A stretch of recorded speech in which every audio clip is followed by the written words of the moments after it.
Hello YouTube, welcome back to No Stream Available, the worst channel on all of YouTube, guaranteed. Where if you know, then you know. And we're back. We're back with Andy's Lake Manxman. Right, we've got it stripped down to its vest and pants, and a couple of things to show you. So before we get on to him, we'll talk about him. Right, that's Dave's Cobra 142 home base. Now Cobra 142 home base. If memory serves me right, I think these have the old stock. Dave will correct me if I'm wrong. I think these are the old. These are the old Stalker 9 board. Before they ruined them by putting FM in them and calling them FDX. So yeah. So that's what that is. So that's in etch primer at minute. So that's just a little side project that's going off alongside everything else that I'm doing, really. So, right, back to the Lake Manxman. I've not painted casings yet. They need prepping and they need shooting. I'll probably do that later. And here we are. Right, now then, you'll notice that the old bugger is stripped down to his vest and pants, but he is indeed sat on a bracket, and that is a PMR bracket. It's from a PMR. I'm not on about you PMR where grown men go and try and fucking talk to children. I'm on about PMR, like, you know, like taxi radios. And it's from a Motorola GME. Is it a 2500? They're on AliExpress. They're about $5. And it seems to fit it quite well. So, quality thing. So, yeah, quality thing. I've thrown some thumb screws in it. And yeah, it's going to sit quite nicely on that when it's done. Next thing I did is I addressed this power cable because somebody had chopped it off and then it had been like attached to it like a chock block. What I've done's probably not much better, but it looks a bit neater. I've put Tamiya connectors on it, you know, like radio control cars, so you can unplug it. A bit like what your little PMR sets, you can unplug their power cables, can't you? So I've put a plug on it, put a couple of block connectors on, so you can just move that up, yank it out, and it just plug finger. It plugs and unplugs, and so you can detach it whenever you need to or what have you. So yeah, and that's that bit. So he's on his bracket. He's on his bracket, responding to treatment, and that's where he is. So yeah. Next up, face. Yeah, we've got, as you can see, I've got my scalpel art and various bits and pieces, and we've been masking up. So not that difficult, but awkward enough because of them curved corners. So you've got to be careful how you go around them corners. I normally find that if you go around and if you score, like that's what I use my bamboo, use a bamboo skewer for. If you go down and score, if you score your edges, if you do that a few times, sort of train your masking tape or masking paper where you want it to go, and then you can go in with a good sharp blade, and then you can normally get it to go around corners. So that's masked up. But again, I've told you all this before. What I do is I don't just mask up the outside of the front that I'm painting.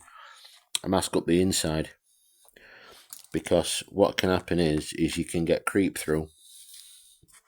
In fact, that's not quite masked up right, so I'll redo that. But you could get creep through. Some overspray gets everywhere. Anybody will tell you overspray gets absolutely everywhere, and you know, no matter, you know, you just got to guard against it. So if you back all your sort of apertures for your signal meter and for your, you know, volume and squelch pots and stuff and your switches and stuff, just back all them up with some paper as well, some masking tape or whatever. and you don't have to worry about overspray getting up under here and creeping through onto here, you see, because you never know. It's only got to catch you out once, hasn't it? And your paint job's ruined. So yeah, and that's where we are. So yeah, it's coming along quite nicely. So I will get around to I'll get around to doing them casings later on, probably when it cools down a bit, because we're in the midst of a heat wave. There's a song in that somewhere, isn't there? Heat wave. So yeah, and that's where we are. That's the late Manxman. It's coming on. Just there's not that much to do to it, really.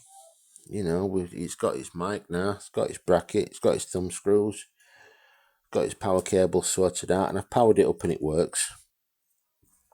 It does work and everything. So yeah, I'm quite pleased. All its digits are intact. Its signal meter lights up and stuff. No crackly switches or anything. So it's going to be actually quite a nice little radio, this. And just another look at that.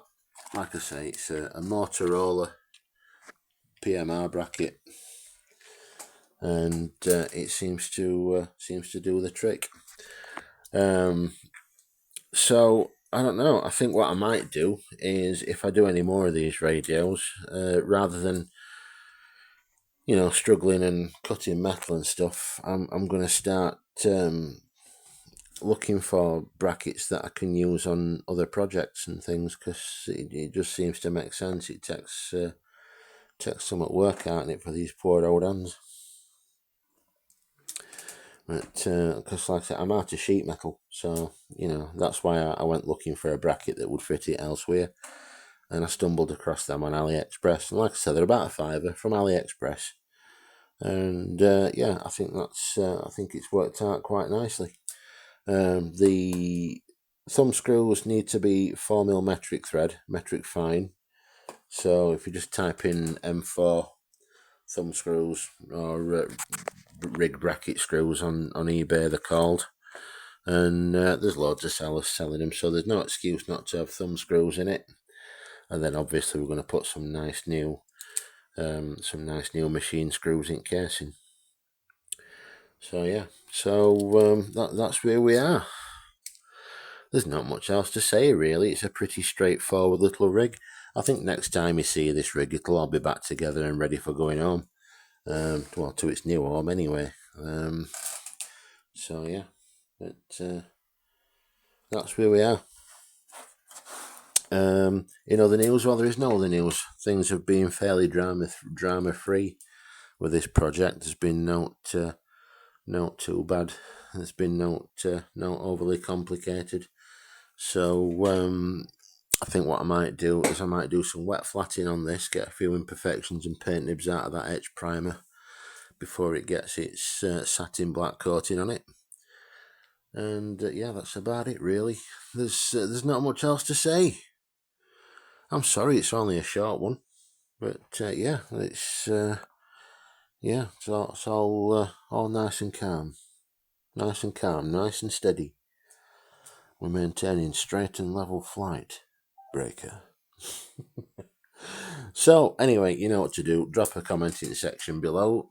Say hello, call me a cunt, do what you want, and yeah, like and subscribe if you already haven't. And in the meantime, stay safe and well. Thanks for watching, and I will catch you later on. From me and the thumb. Cheerio, YouTube.